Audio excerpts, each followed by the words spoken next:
and welcome to Lana's Makeup Minute. But seriously, who's counting? Today we're gonna be doing blush, and just make sure you check out the last video so you can look this good too. For blush, I'm gonna be using the MAC Medium Goldine A26 Mineralized Skin Finished. And for a brush, I'm gonna be using the MAC 129 Blush Brush. Let's get blushing. Beautiful. Don't go too heavy. Go like you're out in public and your skirt flew up and your crush saw. Gonna do my cheeks, the hair.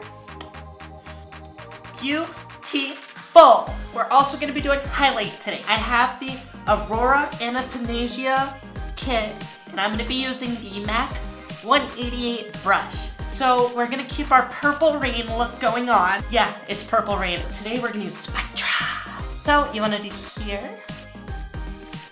get sparkly.